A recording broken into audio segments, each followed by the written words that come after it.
American civil rights activist, presidential confidant, and corporate pioneer Vernon Jordan has died.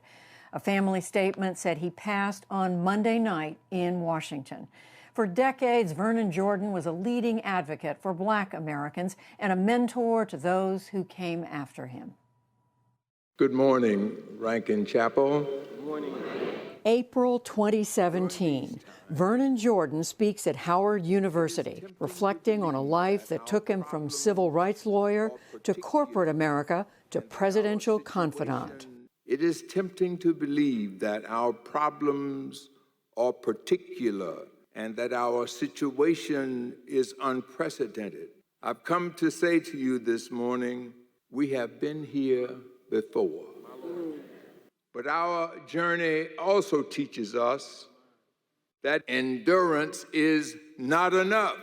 Listen, we do not sing, we shall endure. We sing, we shall overcome. Jordan's own journey began in a segregated public housing project in Atlanta, and from there to DePaul University in Indiana, the only Black student in his class. Then to Howard Law School, where he was captivated by civil rights lawyers who practiced arguments in the school's mock trial room. And upon graduation, back to Atlanta. Came home out of some sense of mission, feeling that I'd come back so I could do something about the problem. In 1961, Jordan was part of the legal team that helped desegregate the University of Georgia. He escorted the school's first two Black students, Charlayne Hunter and Hamilton Holmes, past a hostile crowd on their first day. Vernon was very serious and very determined. He was focused on his mission. Jordan also worked on voter registration drives across the South before assuming leadership of the United Negro College Fund.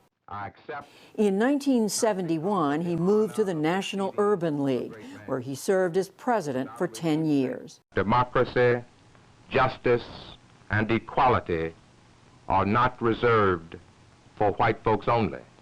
His advocacy made him a target, and in 1980, he survived an assassination attempt in Fort Wayne, Indiana. The next year, he moved to a prominent Washington law firm. The move was questioned by some critics, but it proved groundbreaking. We are all looking this way for the revolution, and Vernon is over here in corporate America, making the revolution. Jordan served on the boards of Fortune 500 companies and mentored younger African Americans, but he also stayed involved in national politics and was especially close to President Bill Clinton as an informal advisor. I never saw him turn down an opportunity to try to help a young person who needed help, including to give good advice. During the Clinton impeachment, Jordan denied allegations that he helped Monica Lewinsky find a job to buy her silence about her affair with the president. In later years, he remained active in corporate and political life and a confidant of President Clinton and President Barack Obama. Vernon Jordan was 85, and to further explore his legacy from civil rights to politics to business, Charlayne Hunter-Gault is, as you just saw, NewsHour special correspondent. And as you heard, Vernon Jordan did escort her 60 years ago when she desegregated the University of Georgia. And Ursula Burns is a senior advisor at Teneo. It is a consulting firm. She previously served as the CEO of Xerox. Welcome to you both.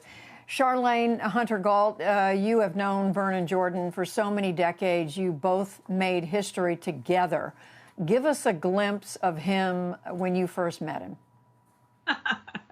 Well, it's funny because I laugh because he treated me like a little kid. You know, he wasn't that much older than me, but he was a very serious legal assistant to Donald Hollowell and Constance Motley, who were both the lead lawyers in our case. And I just remember that he was focused. He was the youngest lawyer involved in the case, but they used to send him down to Athens, Georgia, the location of the university, every day to try and find a someone who had applied to the University of Georgia at the same time I had the same credentials, and yet got in, and I didn't.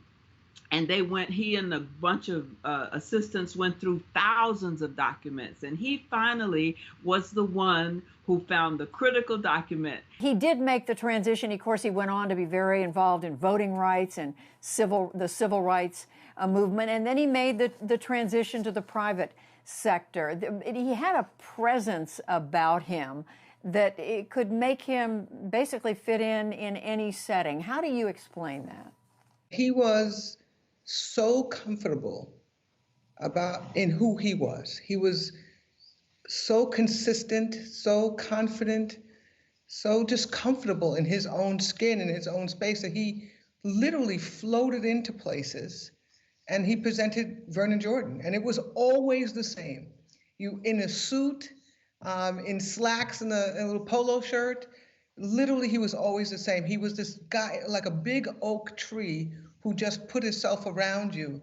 And I met him in the corporate space, and I was thinking about it. He was not, to me, a corporate person. He was not a political person. He was not a legal person or a finance person. He was all of them. And I saw him operate in all of those spheres without a break in form whatsoever. He was unbelievably consistent and just unbelievably strong.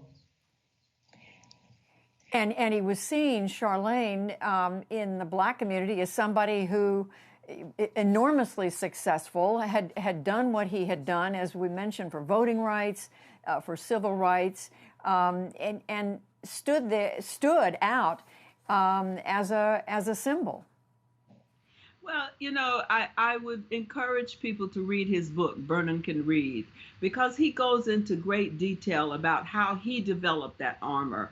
And it was his mother, who was just this wonderful person who helped to mold him and tell him that even though he lived in a segregated society that tried to make him and other people who look like him feel unequal, that he was not, that he was first class. And she guided him even when they worked for white people, even when they waited on white people.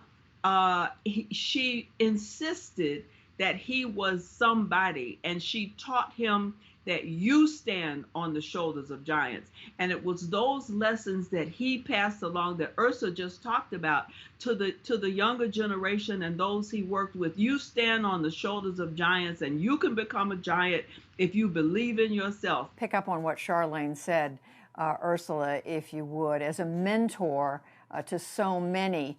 How did he do that? What was his message? He was consistent and clear that to whom much is given, much is expected.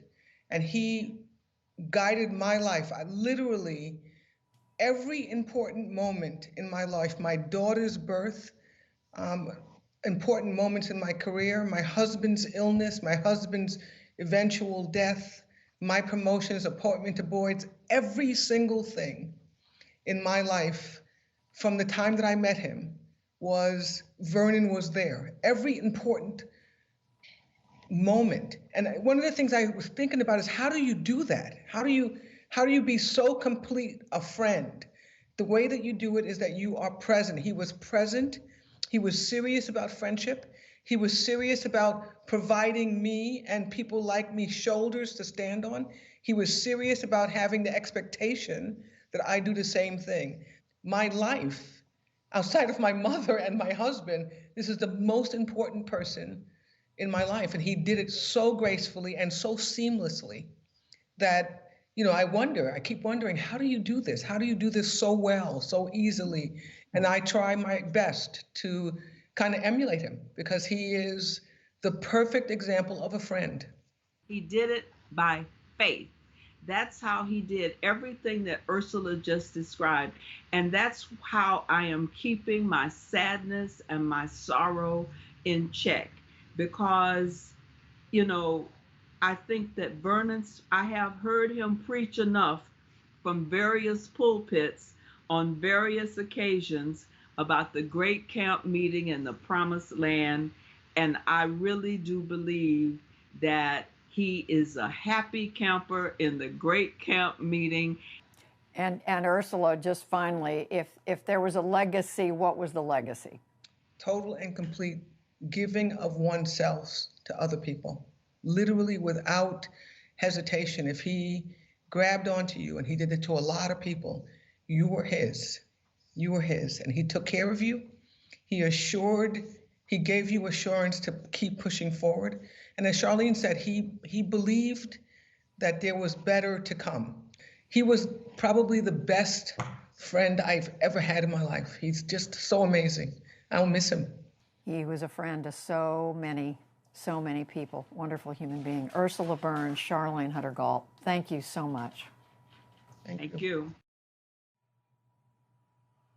Vernon Jordan, larger than life.